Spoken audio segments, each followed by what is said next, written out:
A very, very good afternoon to you. Thank you very much for joining us here on KTN News Desk on the 16th day of May 2017. Definitely always a pleasure to have you tuned in. My name is Akisa Wandera. Among the top stories we have for you at this hour is a press briefing by NASA leader or NASA flag bearer and ODM leader Raila Odinga. Our reporter Timothy Otieno will be giving us details on what went down at the Orange House, even as some defectors come back home to the party. Timothy Otieno will be joining us from our City Centre studios, among our other correspondents across the country, working to bring us the latest updates on what's happening in the country and beyond. Good afternoon. All right, we start off from here in Nairobi, where ODM leader and NASA flag bearer Raila Odinga today welcomed back Kisii Deputy Governor Joash Maangi to the party. Joash Maangi had defected to Jubilee a few weeks back, but has now come back to the party. This at the same time as the party leader saying that they will continue to call for the tallying results announced at the tallying center to be the final results, and they want the Court of Appeal to rule on what the High Court did. Let's now bring in our reporter Timothy Otieno from our City Centre studios. Just before we speak to him, let's take a look at what was said at the Orange House. President Maangi did not defect, but he was forced to make some statements that he's now fully back into ODM, therefore NASA, and that he's going to be a candidate for the position of deputy governorship in Kissi County. We've worked together well. He's back with me. He never went away. And we said that we have to tell you this morning that we are working together with him. Fairly vibrant man, whom I'm happy to continue having as my deputy governor. As we speak today, the people of Kissi County, their mood, their feeling, their wishes are in NASA. And it will be wrong for me as a leader to leave my people alone and go elsewhere. I'm glad I've worked very well with my governor for the last four and a half years. And it's my privilege to continue serving my people in Kissi in the position of deputy to my Governor Ongwae, whom I have great respect for and will work for long. And that particular press briefing was at the Capitol Hill, where the officers of the ODM leader Raila Odinga, not the Orange House, as earlier stated. Let's now bring in our reporter, Timothy Otieno, from our City Centre studios. Good afternoon, Timothy. This is definitely the season of political alignments and realignments. Indeed, Akisa, it is, and particularly for Joash Maangi, you could say it's a time when he has to eat humble pie and go back to the Orange Party. Remember, Joash Maangi, who is the deputy governor for Kisii County, had sought the Jubilee ticket for the gubernatorial position. He went and fought it out with Chris Obure, who floored him. Chris garnered over 200,000 votes to become the Jubilee nominee for the gubernatorial position in that particular county, and Chris Obure will be facing the incumbent James Ongwae, who is the ODM flag bearer and the incumbent governor of Kisii County. So for Joash Maangi, he has to retreat back home. He's seemingly been welcomed with open arms to the Orange Party by none other than the party leader himself. And you have heard there Joash Maangi state that, or rather James Ongwae, the governor, state that he has worked with Joash Maangi for over 4.5 years. Well, it may not be so. Those two have definitely had their issues, and for the longest time, Joash Maangi and James Ongwae have not been in good terms, and perhaps this came into fruition in September last year when Joash Maangi, as well as other Kisii leaders, including Charles Nyachai and Chris Obure, walked out of the ODM party and joined the Jubilee party when Jubilee party dissolved other parties to become one singular party. So it has been a long road and a long walk for Joash Maangi. He's now back with ODM, and it's going to be very interesting to see how he's going to be working with the incumbent, as is the party has declared that he is going to be joining ODM and will vie again as deputy governor for Kisii County. We are going to be seeing how that will work out, considering the two have not really been in good terms per se, but it's perhaps time to bury the hatchet ahead of the August 8th general elections. And this announcement comes at a timely manner, considering that tomorrow NASA, the National Super Alliance, is set to conduct its second big rally in the country, following that one in Nakuru on Sunday.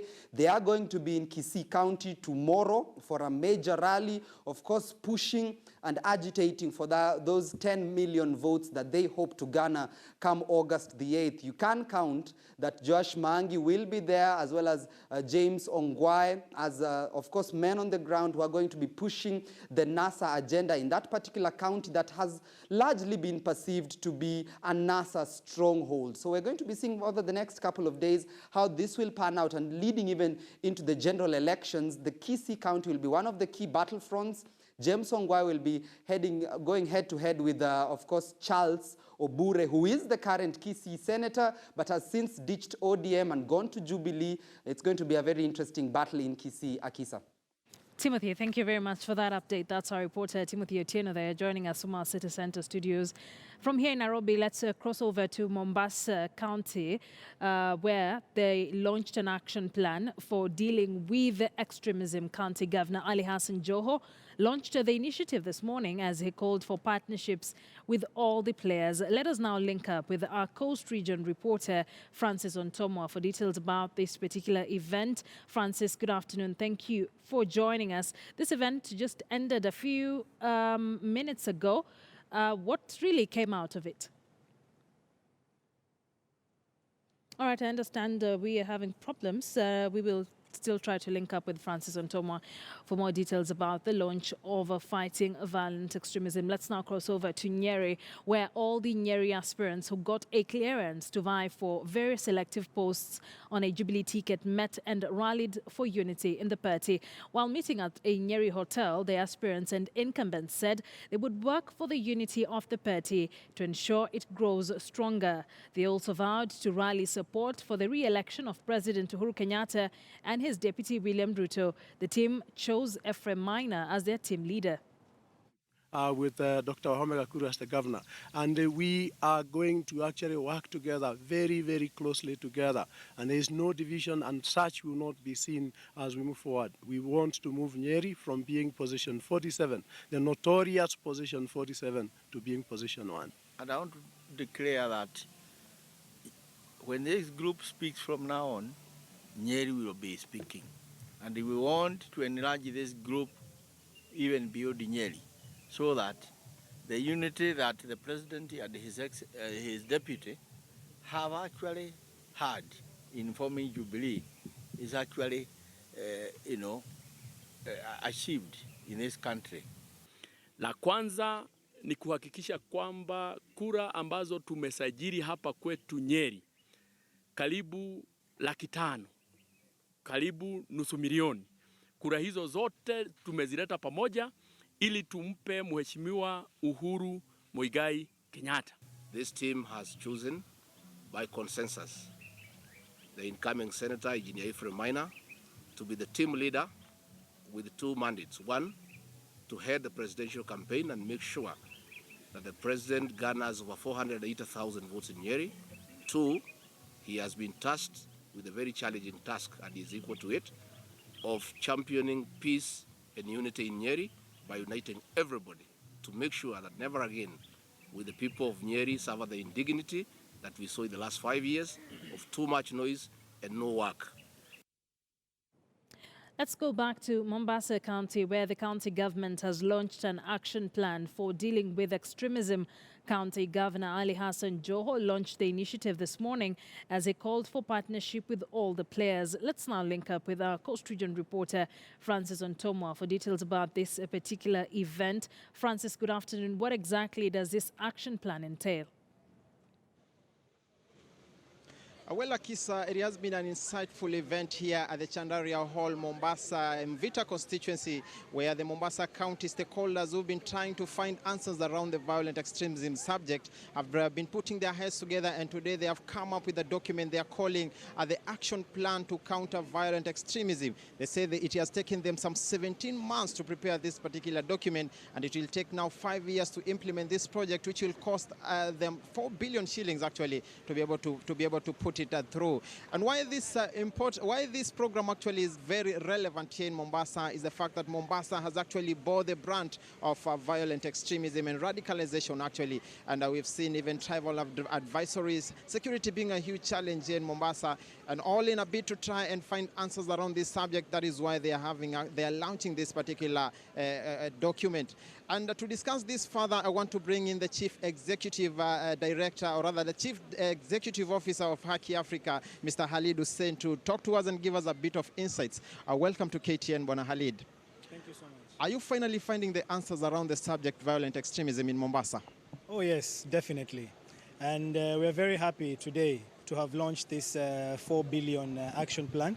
And it's a 5-year action plan. And for many years, people have been working disjointedly, doing different things at different times. But finally, as Mombasa County, we've been able to bring all the leaders together, national government, county government, and we are addressing violent extremism as one people, as one community.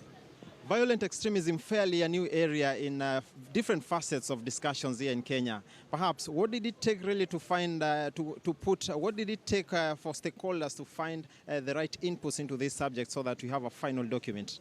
I think for Mombasa County, it's the realization that actually violent extremism is a local problem.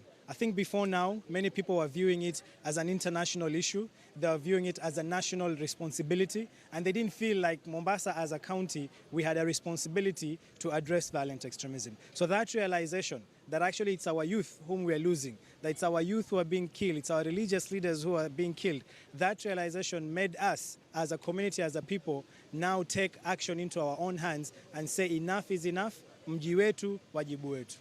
Of course, I can imagine how big this document is. Perhaps if you could give us a few pointers, the takeaways that you could talk about this document. What stands out actually for you in this document? For me, what stands out is the additional pillars that we've added besides the 9 pillars that are already in the national strategy. Because the national strategy is supposed to be devolved to the county level. But the additional pillars, particularly one on the economic issues and the second one on women, because these 2 pillars are extremely important. For Mombasa, the push and pull factors, we know them. Poverty leads many youth to look for other means of survival. The same poverty leads many to feel when they join Al-Shabaab, they'll get, ways of earning money and all that. Women, as an important pillar of our society, that is very crucial to have in this action plan. So that, for me, as a takeaway, and more so the fact that this action plan has placed the responsibility on different actors within Mombasa County and asked everyone to contribute towards its implementation. And finally, is this document only tailored for the Coast Region, or it is applicable in the entire country? We believe that this document is actually a blueprint from the Mombasa County strategy. All other counties can borrow a leaf to develop their own county strategies. It's the only county strategy at the moment that has brought into it all assets, all actors to work on it and also be included in its implementation. So I believe this action plan is not just for Mombasa, but it brings together the coastal region and the country at large. As the NCTC said, if we get Mombasa right, we will get Kenya right. Finally, it's important that I ask you this question. What challenges do you foresee in the implementation of this program? I think for us, the greatest challenge was to bring actors together. Those actors are already on board. So for now, the greatest challenge would be resource mobilization. As you know, it's a 2 billion 5-year program. for which on average we're expecting to spend 400 million. So that's the greatest challenge. But we've had commitments from the county governor, His Excellency Hassan Joho. We've had commitments from the county commissioner. We also want to bring on board the private sector. So resource mobilization is definitely a big challenge, but we hope that we'll be able to surmount that challenge. All right. Many thanks, Mr. Khalid Hussein. Thank you so much. Khalid Hussein there, the Chief Executive Officer of Haki Africa, giving his insights regarding the grand launch of today of that document they're calling us, that the one that will offer answers for violent extremism and radicalization here in the Coast region. Of course, they expect to begin the implementation of this project almost right away so that it actually bears some fruit and it changes lives actually here in Mombasa County. Back to you. Francis, thank you for that. Coast Region reporter Francis Antomo there with that particular update. And on that note, let's now take a short commercial break. Don't go too far. We still have a lot more later for you here on KTN News Desk.